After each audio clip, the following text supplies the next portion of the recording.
Hello student, class 12 का political science का question paper है। सेट 2 5912 कोड है। तो जिन बच्चों का भी कोड 591 है वो अपने आंसर चेक कर सकते हैं। सेट 1 2 3 कोई भी हो, आंसर मोस्टली सेम ही है। तो आई होप एग्ज़ाम अच्छा गया होगा। कमेंट कीजिए। तो CBSE board exam 2025 political science का ये क्वेश्चन पेपर है। तो बताइए कौन सा सेट ईजी लगा आपको, हार्ड लगा? आपका सेट ईजी था कि हार्ड था? एंड अदर कोड्स के सोल्यूशन भी आपको मिल जाएंगे। प्लेलिस्ट चेक कर लेना, लिंक डिस्क्रिप्शन में है। फिलहाल अभी हम इसके सोल्यूशन करेंगे। तो पहले इंग्लिश मीडियम वाले देख लें, फिर हिंदी में भी आ जाएंगे। तो फर्स्ट क्वेश्चन देखिए, स्टेटमेंट वाला क्वेश्चन था। स्टेटमेंट 1 था, Pakistan formed an elected government under the leadership of Zulfikar Ali Bhutto, lasted from 1971 to 77। तो यहाँ पे आपको स्टेटमेंट बोला है Pakistan form elected government Zulfikar Ali Bhutto के लीडरशिप में।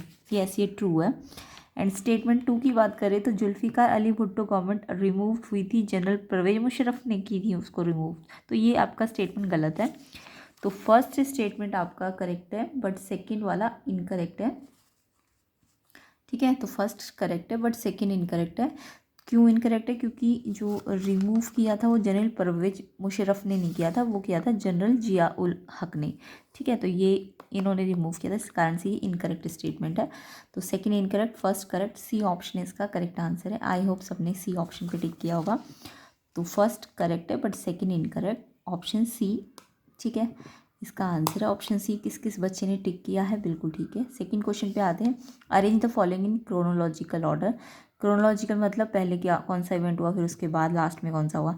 तो अगर हम सारे इवेंट्स को देखें तो वर्ल्ड ट्रेड ऑर्गेनाइजेशन जो था वो आपका 1 जनवरी 1995 1995 में हुआ था। और जो आपका वर्ल्ड बैंक है वो एस्टेब्लिश हुआ था 7 जुलाई 1944 में। अब कुछ कहीं कहीं पे 1945 भी है, बट अगर उसकी स्टार्टिंग बोले तो 44 में हो चुकी थी।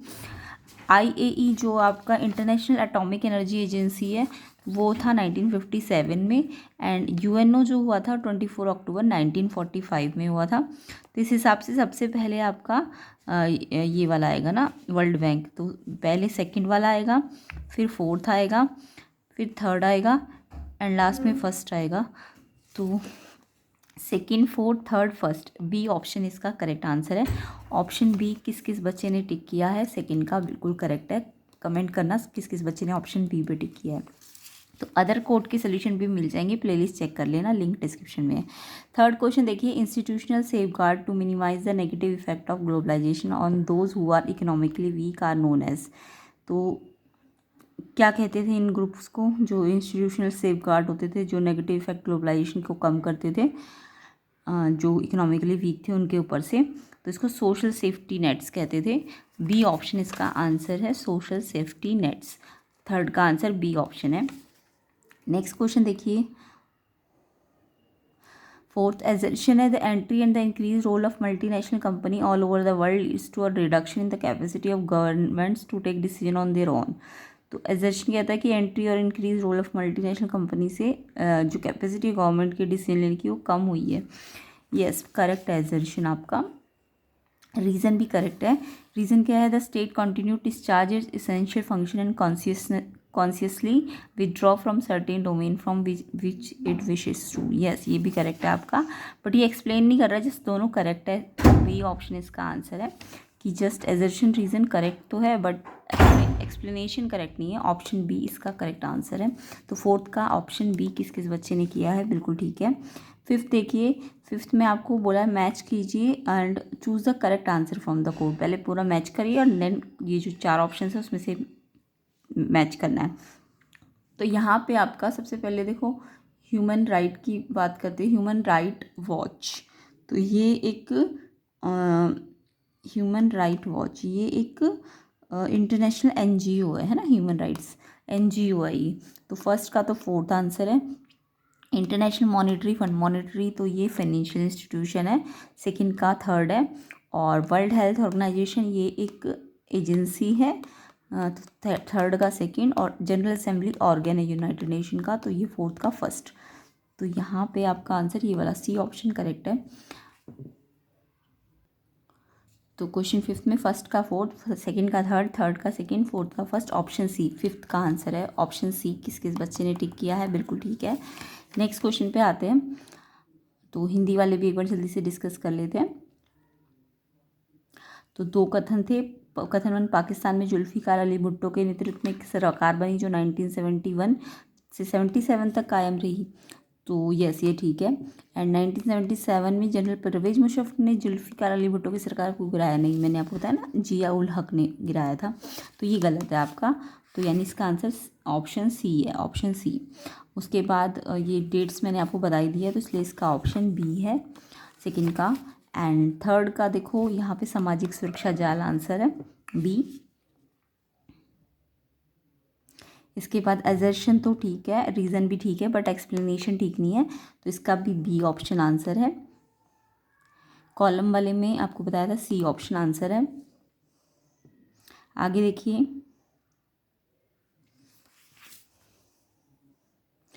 Next question.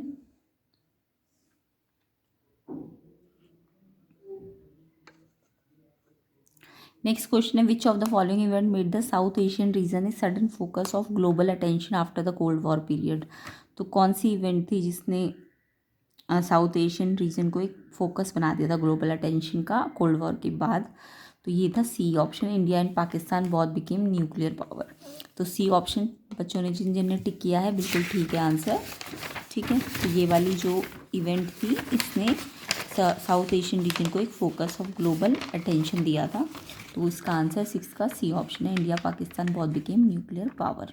नेक्स्ट क्वेश्चन देखो, which one among the following is not the function of NITI Aayog. यहाँ नीति आयोग का कौन सा फंक्शन नहीं है, नॉट वाला पूछा गया है। तो यहाँ पे प्रोमोट कोऑपरेटिव फेडरलिज्म, ये तो इसका काम है ना, कोऑपरेटिव फेडरलिज्म को प्रमोट करती है, ये तो है फंक्शन, नॉट वाला पूछा है। Developing a strategy for national development, yes ये नेशनल डेवलपमेंट के लिए स्ट्रैटेजी भी बनाती है, ये भी इसका फंक्शन है। Arrange fund for the implementation of development program, ये फंड अरेंज करती है नहीं, डेवलपमेंट प्रोग्राम की स्ट्रेटजी बना सकती है, प्रमोट कर सकती है, सिस्टम क्रिएट कर सकती है, ये सारे, बट वो फंड अरेंज नहीं कर सकती है। तो ऑप्शन सी इसका फंक्शन नहीं है, फंड अरेंज करना इसका फंक्शन नहीं होता है। तो ऑप्शन सी इसका आंसर है, क्योंकि नॉट वाला पूछा था, तो ये इसका फंक्शन नहीं है। ठीक है, तो क्वेश्चन 7 का सी नॉट फंक्शन वाला ये इसका आंसर है। नेक्स्ट क्वेश्चन देखिए 8, यहाँ पे आइडेंटिफाई एंड चूज का इनकरेक्ट पेयर, यानी 4 में से 3 तो करेक्ट है और एक इनकरेक्ट है, वो आपको ढूंढना है, इनकरेक्ट वाला ढूंढना है। तो इनकरेक्ट देखिए कौन सा है। तो फर्स्ट है, लाल बहादुर शास्त्री ने जय जवान जय किसान दिया था, यस ये तो ठीक है, ट्रू है, इन्होंने ही बोला था ना ये स्लोगन। इंदिरा गांधी ने गरीबी हटाओ का स्लोगन दिया था, बिल्कुल ठीक है ये भी। सिंडिकेट एक ग्रुप था पावरफुल ओपोजिशन लीडर का जो इंदिरा गांधी के अगेंस्ट थे, यस ये भी करेक्ट है, ये बाद में अगेंस्ट हो गए थे ना इंदिरा गांधी के, तो यस ये भी ठीक है बिल्कुल। Grand alliance form by all non Congress party, नहीं सारे नॉन कांग्रेस पार्टी नहीं थे, कुछ थे Congress party non Congress party, but all नहीं थे, तो यहाँ ऑल लिखा है इसलिए ये इनकरेक्ट है। तो कौन से वाले थे जिन्होंने ग्रैंड अलायंस बनाया था, ये थे non communist non Congress, all non Congress नहीं थे, नॉन कम्युनिस्ट नॉन कांग्रेस। ठीक है, तो इसलिए तो इस वजह से सिंडिकेट और इंदिरा गांधी लाल बहादुर ये करेक्ट है। तो ग्रैंड अलायंस जो है ये नॉन कांग्रेस पार्टी, ऑल नहीं होना चाहिए था, जस्ट ऑल नहीं होना चाहिए था, कुछ थे बट सारे नहीं थे। तो डी ऑप्शन इसका इनकरेक्ट है, इनकरेक्ट होने के कारण डी आपका इसका करेक्ट टिक कर लगा के आना था क्वेश्चन 8 पे।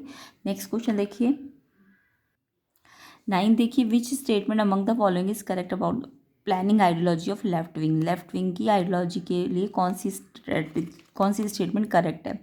तो लेफ्ट सपोर्ट है फ्री मार्केट इकोनॉमी, नहीं फ्री मार्केट इकोनॉमी तो करेक्ट नहीं है। This support government policy which are the benefit for poor section, yes poor section के लिए जो बेनिफिट के लिए बनती थी पॉलिसी उनका वो सपोर्ट करते थे, ये यस, क्योंकि वो पुअर सेक्शन के लिए ही मेनली बनाई गई थी ना लेफ्ट विंग।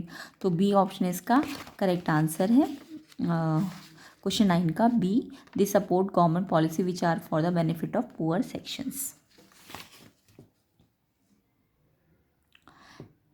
नेक्स्ट देखिए, identify the main reason for the split in Congress party in 1969। जो स्प्लिट हुआ था कांग्रेस पार्टी में 1969 में, इसका मेन रीज़न क्या था। तो यहाँ पे change in the ideology of Congress party, नहीं ये नहीं था। Dominance of the Congress syndicate, yes Congress syndicate की डोमिनेंस हो गई थी, इस रीज़न से स्प्लिट हो गया था कांग्रेस पार्टी 2 ग्रुप में, है ना। तो ऑप्शन सी इसका आंसर है, क्वेश्चन 10 का आंसर ऑप्शन बी है, dominance of the Congress syndicate. तो क्वेश्चन 10 का बी किस किस बच्चे ने टिक किया है, बिल्कुल करेक्ट आंसर है।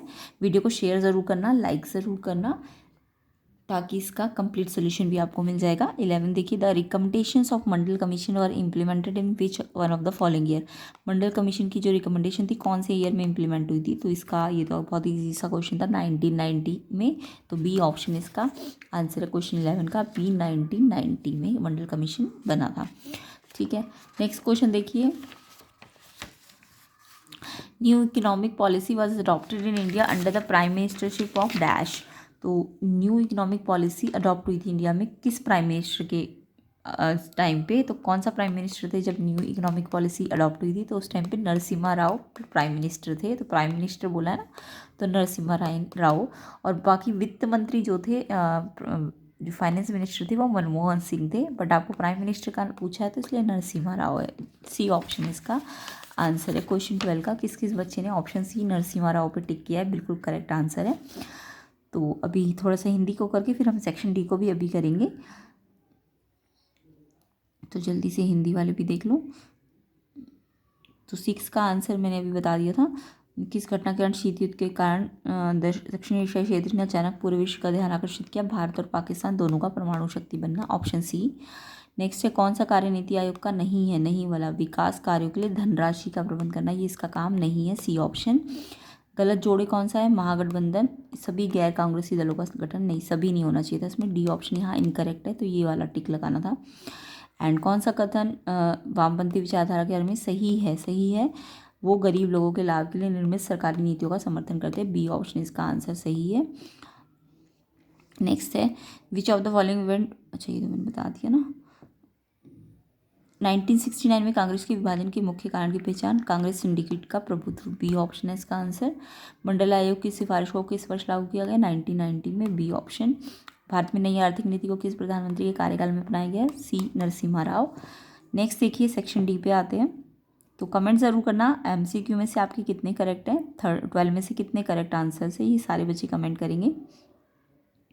तो ये नेक्स्ट ईयर वाले बच्चों के लिए हेल्पफुल वीडियो है, क्वेश्चन पेपर भी पूरा इंपॉर्टेंट है, other question paper other course के लिए भी आप चेक कर लेना, प्लेलिस्ट को लिंक डिस्क्रिप्शन में है। तो ये सारे क्वेश्चन आए थे, role of Jayaprakash Narayan national politics में, रीज़न देने थे, victory of Janata Party, 77 Lok Sabha elections. तो नेक्स्ट ईयर वाले बच्चों के लिए इंपॉर्टेंट क्वेश्चन पेपर है। तो देखिए आप सेक्शन डी को देख लेते हैं। तो सेक्शन डी में हमें ये मैप दिया हुआ था एक, तो इस मैप में ये देखो, ये कुछ प्लेसेस थे इंडिकेट, ए सी डी बी। तो देखो ए तो आपको दिख रहा है पंजाब है, सी आपका जम्मू कश्मीर है ना, डी आपका क्या है, छत्तीसगढ़ है, ये मध्य प्रदेश, 2 पार्ट्स में डिवाइड है ना, मध्य प्रदेश और छत्तीसगढ़, एंड बी आपका आंध्र प्रदेश है ना। तो ये आपको स्टेट वाइज आपको नाम भी आने चाहिए। अब देखो इनके आंसर्स देने थे आपको। अब यहाँ पे आपको बताना था अल्फ़ाबेट कौन कौन सा है यहाँ पे फर्स्ट के लिए। अब फर्स्ट क्वेश्चन क्या है, princely state whose ruler registered in its merger with India, मतलब कौन सा प्रिंसली स्टेट था, मतलब प्रिंसली का मतलब हिंदी में बोले तो देसी रियासत थी जो, जिसके शासक मतलब राजा ने, तो कौन सा मतलब प्रिंसली स्टेट था जिसका जो राजा था उसने resist it's merger with India, India से मर्ज को रजिस्ट किया था, मतलब मना किया था कि वो इंडिया में मर्ज नहीं होगा, है ना। तो ये था हमारा, अगर हम बात करें कौन सा प्रिंसली स्टेट था, तो यहाँ पे प्रिंसली स्टेट वैसे तो और भी थे, गुजरात हो गया है ना, इसके अलावा जम्मू कश्मीर भी था, तो यहाँ पे हमारा जम्मू कश्मीर सी ऑप्शन है ना। तो जम्मू कश्मीर प्रिंसली स्टेट था जो मर्जर विद इंडिया से जिसने मना किया था। तो इसका आंसर आपका क्वेश्चन 24 का ऑप्शन फर्स्ट, जो फर्स्ट है उसका जम्मू कश्मीर होगा। जम्मू कश्मीर आपका ऑप्शन कौन सा है, देखो ऑप्शन सी है ना। तो पहले तो आपको इसमें नेम फर्स्ट का आंसर तो पता चल गया कि जम्मू कश्मीर है, बट यहाँ पे अल्फ़ाबेट भी पूछा था, तो जम्मू कश्मीर के लिए सी आया है ना यहाँ पे, तो सी आना था, सी और फिर जम्मू कश्मीर लिखना था आपको। उसके बाद the state which that was most affected by the partition of country, partition of country से कौन सा स्टेट है जो बहुत सबसे ज़्यादा अफेक्ट हुआ था, तो ये पंजाब था, ए ऑप्शन इसका आंसर है। तो ए पंजाब लिखना था आपको। उसके बाद नेक्स्ट है the state carved out from Madhya Pradesh. Madhya Pradesh से कौन सा स्टेट निकाला गया था? तो छत्तीसगढ़ निकाला गया था। अब छत्तीसगढ़ देखो, मध्य प्रदेश में कौन सा अल्फ़ाबेट है? डी अल्फ़ाबेट है, तो डी के आगे छत्तीसगढ़ लिखना था। एंड लास्ट वाला state that was formed in 1952। 1952 में कौन सा स्टेट बना था? तो ये आंध्र प्रदेश था, बी आंध्र प्रदेश। तो किस किस बच्चे ने ये मैप बिल्कुल ठीक किया है? कमेंट करना ज़रूर कि किस किसका मैप बिल्कुल करेक्ट है। नेक्स्ट देखिए, तो नेक्स्ट आपके इसमें जो विजुअली इम्पेयर्ड बच्चे थे उनके लिए भी क्वेश्चन थे, तो ये नेक्स्ट ईयर वाले बच्चों के लिए एक हेल्पफुल क्वेश्चन हो जाएंगे, इसलिए मैं बता रही हूँ इसका answer. Name the union territory which earlier was a state. कौन सी यूनियन टेरिटरी पहले स्टेट हुआ करती थी? तो इसमें एक ही पूछी है, बट हम बहुत सारी है ऐसी, मिजोरम, गोवा, ठीक है। उसके बाद name any one state that was most affected by the partition of the country. जो सबसे ज़्यादा अफेक्ट हुआ, ये मैंने अभी थोड़ी देर में बताया था, Punjab. And which state was carved out from Madhya Pradesh? Chhattisgarh. और 1952 आंध्र प्रदेश, है ना। तो ये आंसर्स तो हमने डिस्कस कर ही लिए थे। अब इसके बाद एक ये कार्टून दिया गया है। अब इस कार्टून में आपको कार्टून से रिलेटेड क्वेश्चन दिए गए। तो ये देखो, ये कार्टून एक तरह से यूएन को बताने के लिए बताया गया था, यूएस ने। तो यहाँ पे कार्टून है, यूएन के लिए कहा था, if the right one don't get you the left one will. मतलब हिंदी में अगर बोले तो, अगर दाएं हाथ से बात नहीं समझोगे तो बाएं हाथ से समझाई जाएगी, ठीक है। तो इस तरीके से कुछ कार्टून में दिखाया गया था। तो इसमें क्वेश्चन है, what does the cartoon depict. Cartoon क्या बताना चाह रहा है? तो कार्टून आपका influence of UNO on the world पे बताना चाह रहा है कि यूएनओ का वर्ल्ड पे इन्फ्लुएंस है। यूएनओ का इन्फ्लुएंस नहीं बता रहा, ये यूएसए का इन्फ्लुएंस बता रहा है। और किस पे? यूएनओ पे, है ना, क्योंकि यूएन के लिए था ना ये। तो influence of USA on UNO, ये बताना चाह रहा है ये वाला कार्टून। तो क्वेश्चन 25 का फर्स्ट का आंसर बी आएगा, influence of USA on UNO. Okay, किस किस बच्चे ने ये टिक किया है कमेंट करना ज़रूर। नेक्स्ट देखो,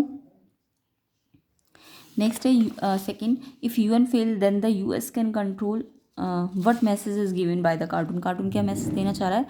ए, if UN fail then the US can control the world by military power, economic superiority of US, veto power of permanent member of UN, US is the largest contributor to UN. तो यहाँ पे message है कि US ने UN को largest contributor किया है, largest contribute किया है। तो डी ऑप्शन इसका आंसर है सेकंड का। आई होप सबने भी यही लिखा होगा, कमेंट जरूर करना इसका आंसर आपने क्या लिखा है सेकंड का मैसेज का।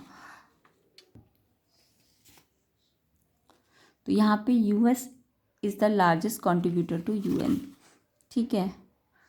तो ये इसका आंसर हो जाएगा।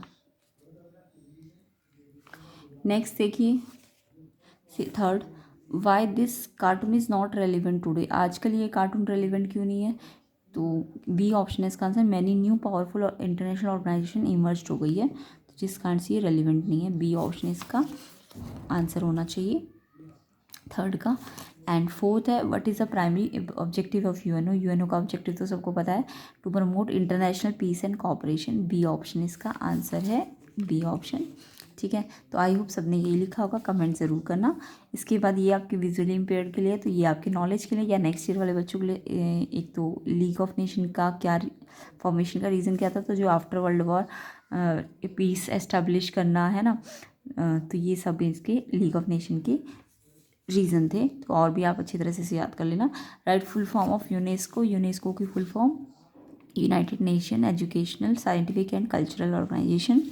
देन आपको बोला गया था कितने मेंबर कंट्री है जिन्होंने यूनाइटेड नेशन चार्टर साइन किया था to set up United Nation. Starting में यूनाइटेड नेशन को सेटअप करने के लिए 50 कंट्रीज़ थी, बट बाद में 26 उसके बाद थोड़े टाइम बाद एक और पोलैंड जो था उसने भी ज्वाइन किया था, मतलब उसके बाद 51 थी, बट जब सेटअप हुआ था तब 50 कंट्री थी, है ना। तो 51 तो बाद में हुई थी, बट सेटअप के टाइम पे 50 कंट्री थी इसकी। Name the most visible public figure and the representative head of United nation. तो इसका आंसर होता है आपका सेक्रेटरी जनरल। और अगर एक्स्ट्रा बताऊँ तो सेक्रेटरी जनरल जो प्रेजेंट है वो एंटोनियो गुटेरेस है, ठीक है। नेक्स्ट, तो हिंदी वालों को भी समझ ही आ गया होगा, है ना, मैप तो समझ आ गया होगा। ये वाला एक बार फिर से बता देती हूँ। कार्टून में दर्शाया गया संयुक्त राष्ट्र संघ पर संयुक्त राज्य अमेरिका का प्रभाव, बी ऑप्शन। कार्टून क्या संदेश देता है?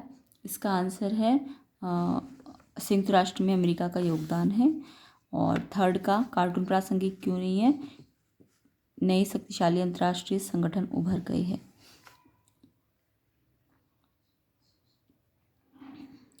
बाकी बी और डी में आप मुझे कमेंट करना, बी है कि डी ऑप्शन है। वैसे तो शक्ति के नए केंद्र भी उभर गए हैं, तो डी भी हो सकता है, होप। तो आप कमेंट करना। फोर्थ, संयुक्त राष्ट्र संघ का प्राथमिक उद्देश्य क्या है, तो इसका है अंतर्राष्ट्रीय शांति सहयोग को बढ़ावा देना, तो ऑप्शन बी है ना। तो ये जो मैसेज है इसमें आप ये वाला क्यों नहीं रेलिवेंट है, इसका आंसर बी और डी में कुछ एक है। तो आप कमेंट करना मुझे बी या डी में से कौन सा सबसे सूटेबल है। नेक्स्ट देखिए, नेक्स्ट आपका पैसेज वाला क्वेश्चन है। Read the passage given below and answer the question. तो इंडिया की डेमोक्रेटिक अप्रोच डाइवर्सिटी के ऊपर, अब डाइवर्सिटी में रीजनल एस्पिरेशंस को ज़्यादा ध्यान में दिया गया है। तो यानी रीजनल जो डाइवर्सिटी है वो सबसे ज़्यादा, क्योंकि मेन बात इस पैसेज में रीजनल के बारे में हो रही है ना। तो यहाँ पे पहला क्वेश्चन है, which period in India seen as the period of grooming regional aspiration for autonomy. तो यहाँ पे 1980 है, ऑप्शन सी। फर्स्ट का आंसर आपका ऑप्शन सी 1980 होगा। नेक्स्ट देखो, which diversity is dominant in India. तो सबसे ज़्यादा डोमिनेंट डाइवर्सिटी, क्योंकि बात रीजनल की हो रही है तो रीजनल डाइवर्सिटी है। तो आंसर इसका सेकंड का रीजनल डाइवर्सिटी, डी ऑप्शन हो जाएगा। D option regional diversity. How does democracy deal with the regional problems. कैसे डेमोक्रेसी डील करती है रीजनल प्रॉब्लम से, तो इसमें आएगा A option, through regular negotiations, regular वार्ता करती है। तो इसका थर्ड का आंसर ए ऑप्शन हो जाएगा, थ्रू रेगुलर नेगोशिएशंस। एंड जो लास्ट है, which one of the following joint Indian union in 1975। तो ये था बी, सिक्किम। तो सिक्किम किस किस बच्चे ने टिक किया है, उनका बिल्कुल करेक्ट आंसर है। तो फोर्थ का आंसर बी सिक्किम, थर्ड का ए, सेकंड का डी, फर्स्ट का सी। आई होप ये पैसेज भी सबका करेक्ट होगा, कमेंट ज़रूर करना। तो हिंदी वालों को भी समझ आ गया होगा। इसका 1980, भारत में विविधता, प्रादेशिक विविधता, डी, लोकतंत्र क्षेत्रीय समस्या से निपटता है नियमित वार्ता द्वारा, एंड 1975 में भारतीय संघ में सम्मिलित हुआ था, सिक्किम। ठीक है, तो ये इसके करेक्ट आंसर्स है। आई होप सबको समझ भी आ गए होंगे। अदर कोर्स के लिए आप प्लेलिस्ट चेक कर लेना, एंड नेक्स्ट ईयर वाले बच्चे भी इन क्वेश्चन पेपर्स को अच्छी तरह से प्रैक्टिस कर लेना। आई होप सबका एग्जाम अच्छा गया होगा। कमेंट ज़रूर करना कितने सही है, एंड वीडियो को ज़्यादा से ज़्यादा शेयर कर देना, लाइक कर देना। चैनल में नए हो तो चैनल को सब्सक्राइब भी कर देना।